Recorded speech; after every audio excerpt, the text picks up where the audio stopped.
All right, Becca. Thanks for spending time with me today to kind of talk about you, talk about your business, talk about whatever you want to talk about, really.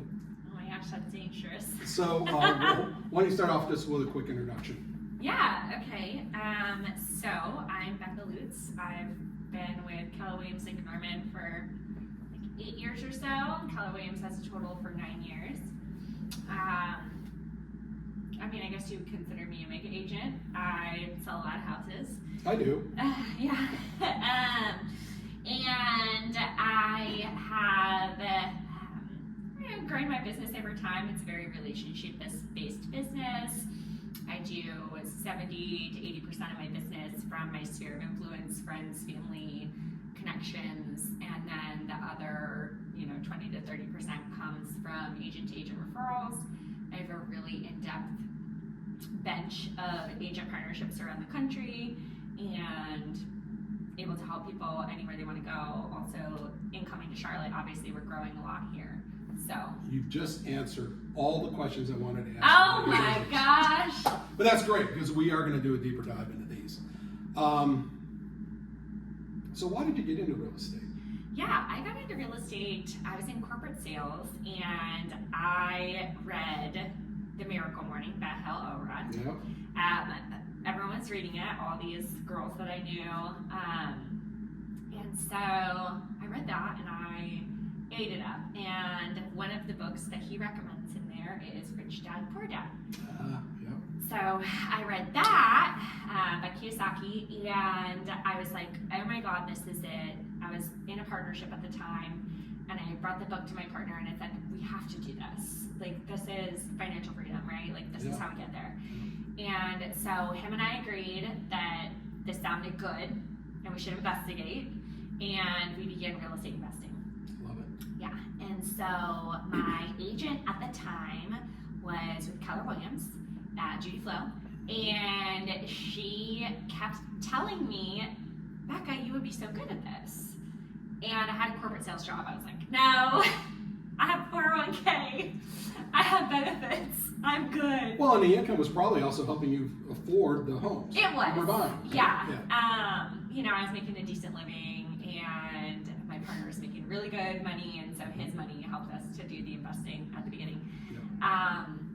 But then it became like just an access thing, right? So like I wanted to see the homes faster. We wanted to have more data. We wanted to be able to run numbers on things without calling her every 5 seconds. And so I did wind up going to get my license and did several deals just for us, little purchases, Salisbury, Concord, Charlotte proper, little things. And I never saw the money because it was going to the down payment, right? Sure, okay. We would just take my commission dollars were just, got it. Okay. We would just take my commission and roll it into down payment. And so we were able to amass properties quicker because we were paying less for down payment, right? Yep. So if I'm already getting 3% on it, then, or whatever it was, 2.5, whatever at the time, we had to bring less to the table, right? And so did a whole bunch of DSCR, 20-year AM with a local credit union before that was cool. Yeah. And by the way, DSCR and all that'll be another conversation we can have. Oh my gosh, yeah. About real estate investing in the future. Yeah, that's a whole other ball of wax. Yeah. But started this portfolio, and then I had a friend ask me, hey, you sell houses, right? You can help me buy a house. And I was like, yeah, sure, let's go BS about it. We went to lunch. Went to Blaze Pizza in Charlotte, and I sat there for half an hour and I was like, yeah, this is the home buying process, and whenever you're ready I can help you. And she said, yeah, maybe like 6 months or so. I was like, cool, sounds great. I wasn't really like marketing myself, I wasn't doing anything. And she called me a week later and she said, hey Becca, I think I found the house. And I was like, okay. Help me buy it. All right, and so I got her pre-approved with a preferred lender. We went out. I showed her like 2 more in the neighborhood, just in the area, just for kicks. Negotiated her a really good deal. It had been on the market 6 months, and this was a time when that was not happening. Right. And, it was happening, right? It wasn't like now where everything would sell. I Sorry. was gonna say, we were probably, what, 2013, 14-ish? 15. 15? Yeah. Okay, yeah. And so, and it was like, it had a weird funky layout. It was in a neighborhood that was kind of transitioning, you know, whatever. And got her a good deal, negotiated some great repair credits. And at the end of the day, I just went back and pulled this closing disclosure actually, because I tell this story all the time and I like forget. That seller had to bring $250 to sell the house. Yeah. And I didn't realize I had negotiated them that hard. But, you know, at the end of the day, it was a win because they got out of it. Well, it was, I mean, back then we were transitioning really from buyer to seller market. Yeah. We were kind of right in the middle of it. And there were different pockets. It could be one side or the other, but yeah. Yeah. So, but then at the end of the day, you know, they handed me a $78,000 check. And I was like, wait 1 minute, hold on. And my regular commission at the time in my corporate job was like $1,200, $2,000. And I was working my tail off to get 3 or 4 of these to close in a month, to meet my quota, waiting for my boss, and we have to go to all these sales meetings and drive all around town, selling payroll and human resources, which, like, you know, it's useful, it's helpful, and I wasn't passionate about it, and I loved houses. I love houses. So, and I really love helping people. So this was just such a win, and when I experienced that first taste of helping someone that I care about, got them a great deal, and got paid to do it, I was like, oh my gosh, game over. So I went full time after that. Nice. And I haven't looked back. All right, so you've been in real estate now for a while. You started off on the investment side. You got the taste of what it is to represent people and what that looks like. Obviously, earlier you shared that the majority of your business today comes from your sphere. Mm-hmm. But what I'd like to do is I want to go a little bit deeper, because I think we're in that period of time where we really need to know the real details of where our business comes from. Yeah. Rather than generalize, and I'm really trying to work with agents around this one, rather than generalize and simply say sphere or Met database or something like that, who in your sphere? Absolutely. And you go to the level of like identifying all of your closings and who was the person that caused that opportunity to show up. Yeah, certainly. So I did an exercise actually with Jeff Glover in July, and it was the second half business plan, and we talked about that. He said, I'm not letting you off the hook. You need to know exactly where they came from. Exactly. And so I pulled out my closings this year, and you will see, if I have my notes, I would read them off to you, but there's one that's really funny. So I had a sale and a purchase from this guy, Colby. And so he was a repeat client. But he started out originally as a referral from my best friend, Morgan. Mm-hmm. And Morgan met Colby on Bumble. So I went to that extent of, this is how we have met these people, this is how we've connected. Mm-hmm. And, you know, I helped him purchase his first home. We stayed in touch, great communication. He is interested in real estate investing. I talked him through that process, what that looks like, how we find things. So then he sold his primary residence and bought a quadplex. And now, very nice. Yeah, now he's in a great position to build his portfolio from there. Mm-hmm. And all because some girl he met on Bumble that wasn't a love match, but she said, hey, you've got to meet my friend if you're talking about buying a house. Love it. So she's a champion for me. So her resource, like as a resource, I can directly trace several closings too. So could you, how many closings have you done, say, in the last 12 months? Maybe 30. Out of those 30, can you identify how many people caused those 30 to happen? Yeah, if I went back and looked at it, and there's several key players, right, that we see repeated, and sometimes it's, you know, I have a listing right now that is a friend of a friend of a friend that I was originally referred to, helped them once, twice, 3 times. Mm-hmm. Then the other friend saw what the process was like with me, and they were like, oh my gosh, this is way better than our last process that we experienced. Next time we do something, we want to do it with you. Right. And they've been telling me for about a year, hey, the next time we make a move, we want to do it with you. Would you say, would you be able to maybe say it's less than 25 people? Oh yeah, so I would say probably a handful are directly traced all the way back to 2 to 3 people, and then myself is the rest of them. So Yeah. guys, here's what I want you to hear. There's power in a Met database, there's power in the relationships, but when we really get that intimate knowledge of where our business comes from, literally we can trace it to less than 20 people. And there's real power in that. And we can talk in the future about strategies and how to gamify that a little bit. But just, I think sometimes we feel like we have to have this massive lead flow or these huge databases. How big is your Met database? 800 people. There you go. 800 people producing you roughly 30-ish transactions a year, but it's not all 800 people. It really is, 20%, not even 10%, even less than that, 5%. Really less than that. I mean, if we really wanted to go 80-20, if we wanted to do the real math on this, you have about 2% of your database. Maybe 2.5 is producing the majority of your results. There's real power in understanding that. And that's not a unique story, by the way. I see this with agents I talk to all the time. When I really walk them through the steps and really identify, they go, it blows their mind. Yep. And now there is. But yet it's happening to them every day. Yeah. But until we cause them to stop and look at it, Yeah. they think, well, I need all the things, right? No, you need to have great, solid relationships and identify those key. What phrase did you use earlier? Champion. Champion. Mm-hmm. Love it. Yeah. Who are your champions? Yeah, and of course, part of it is you staying in touch with the rest of those things and following up with them as they come up. But looking back at it, genuinely, it doesn't come from very many people. It comes from a very small amount. Now, so when you start thinking about, so every year, we do a business plan. We call it economic model, right? So we set up our economic model, which is our plan of where it is we want to go. Part of the rest of the plan then is what are we going to do to get there?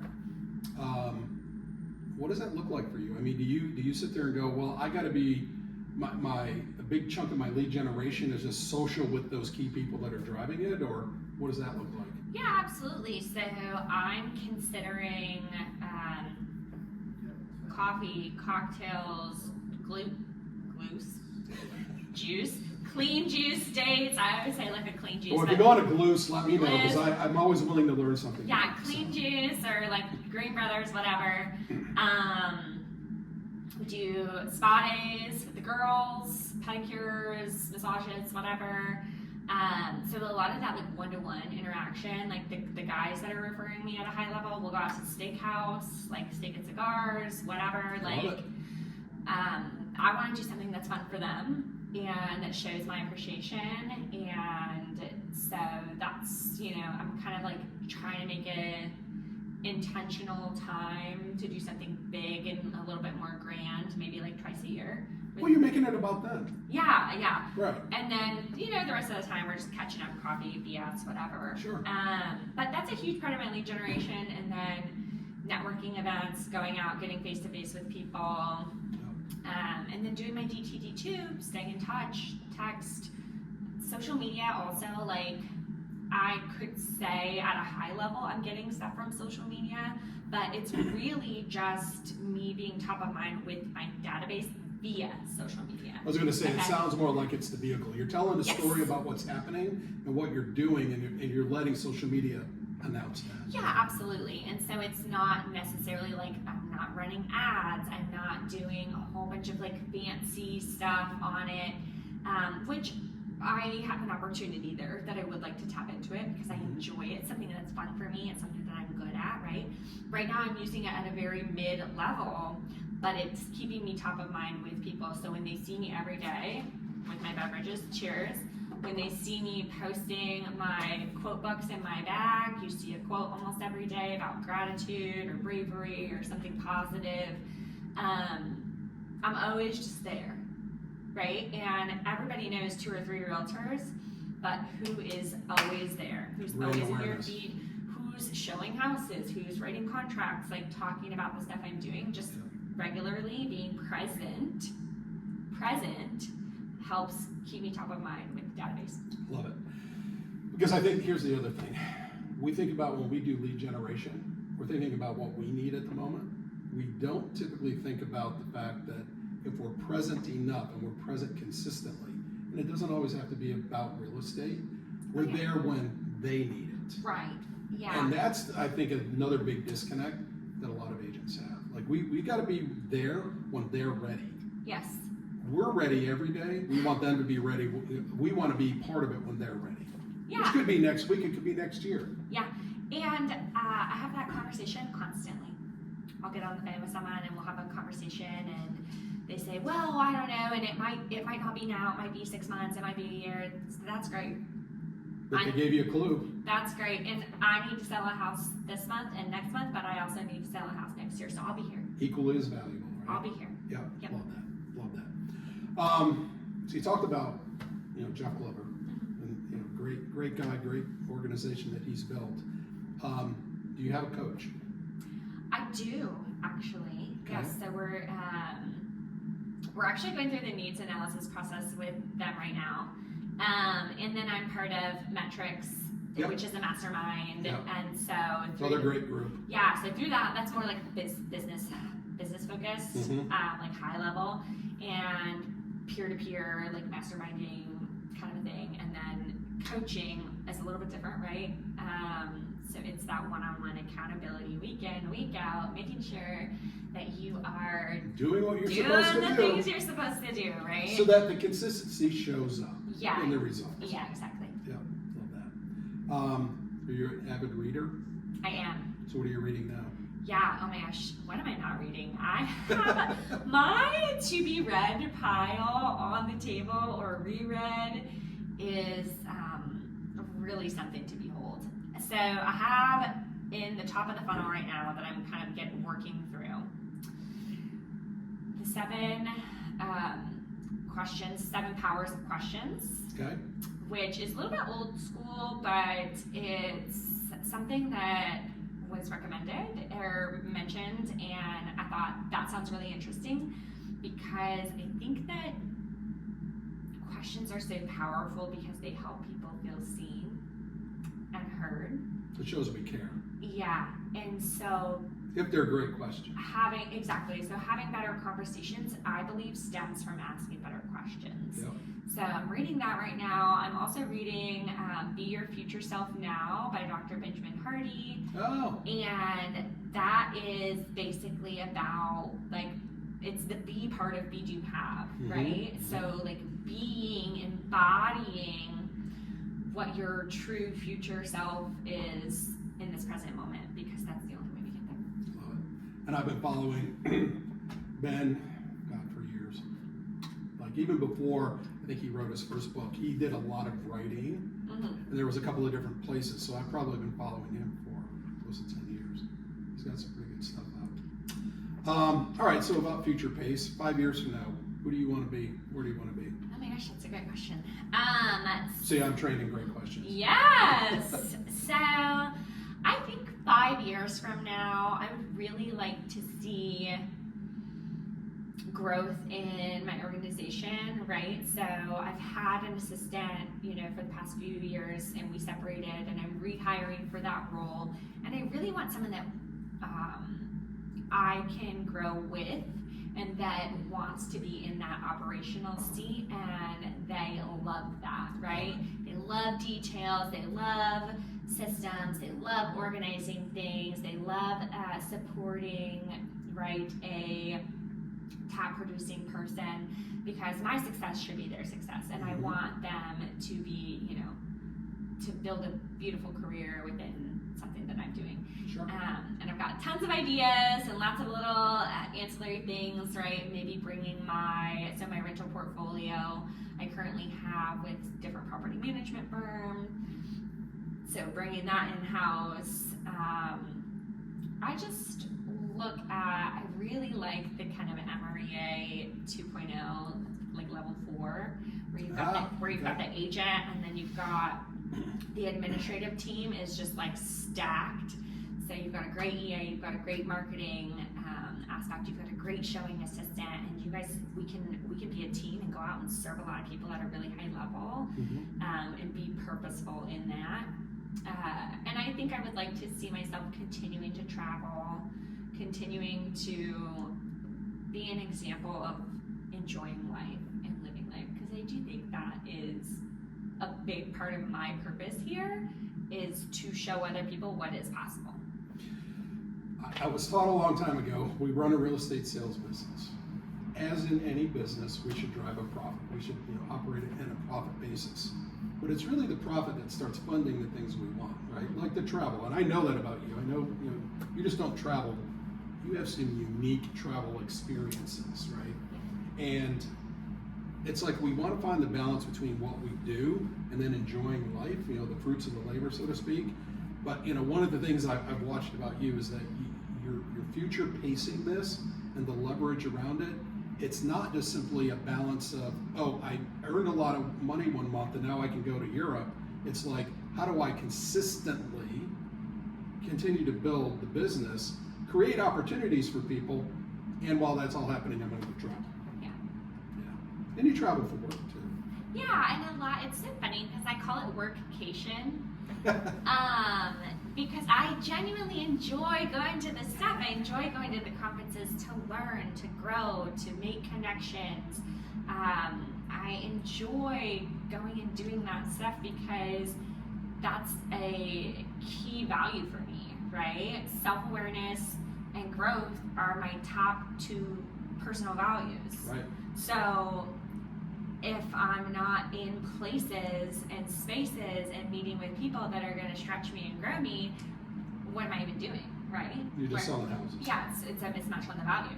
Right. So continuing to grow is super big for me, and I do that by going on this. And the thing is, like, we go to some cool places. We go to. Sure we do. I just got back from beautiful Traverse City. Been there? I'll be in Austin next month. Yep. With family reunion, we get to go several different places. Like here we'll be back in Vegas again, which is not my favorite place, but we have, New Orleans. We're a big organization. We have New Orleans, we have Orlando, we do get to go different places. Yes.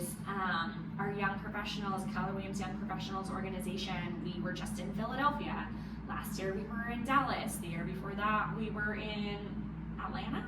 Or Nashville and then Atlanta. So there's like all these different places and opportunities to go somewhere cool, learn something, grow, make connections, and all of that folds back into servicing the client here in my Charlotte business at a really high level and being able to connect my whole network of friends anywhere.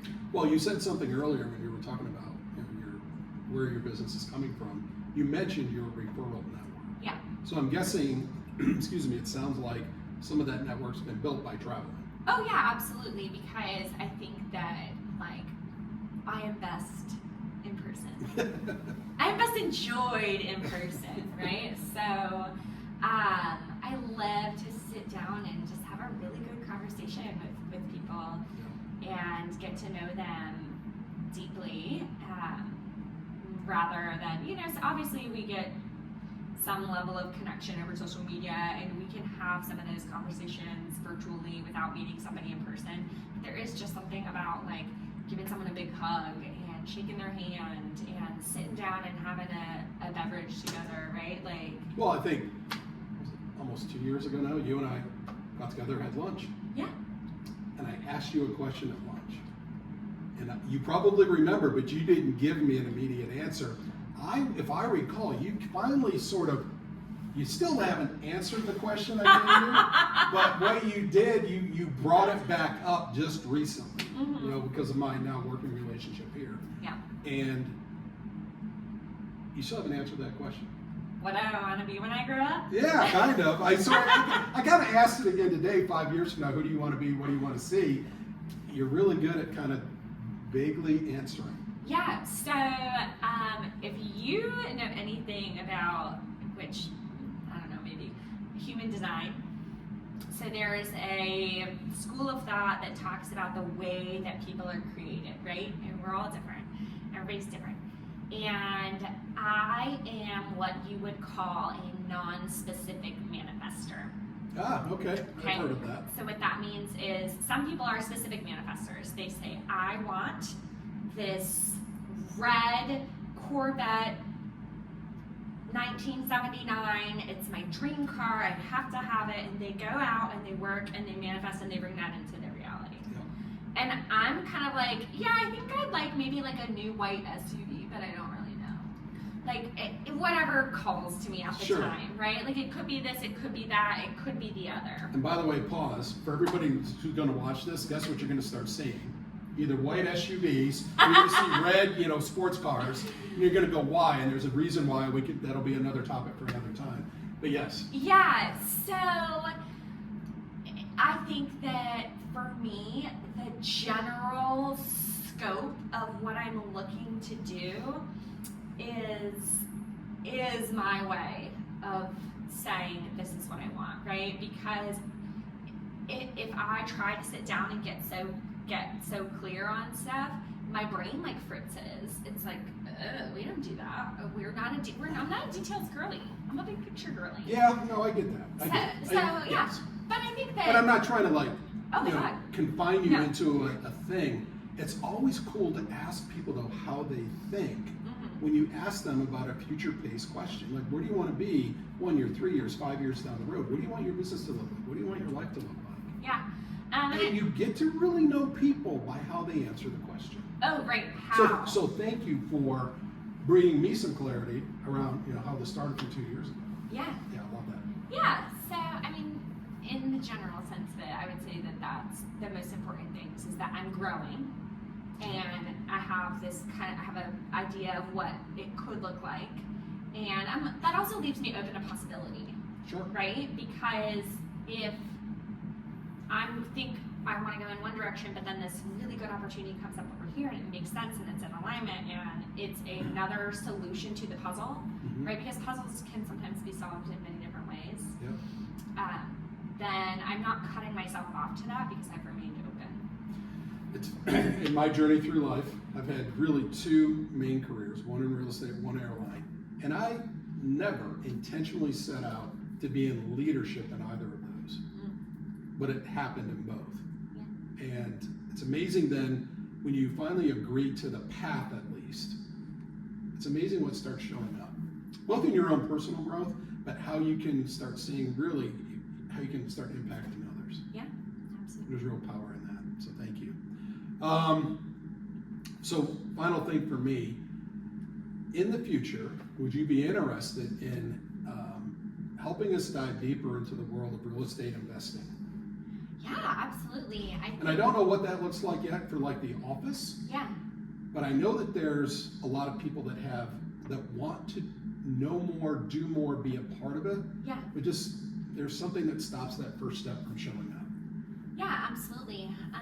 And I am passionate about it. And when I get together with people one-on-one, we're always talking about it. And I'm more than happy to share my story in detail and look at my investments in detail.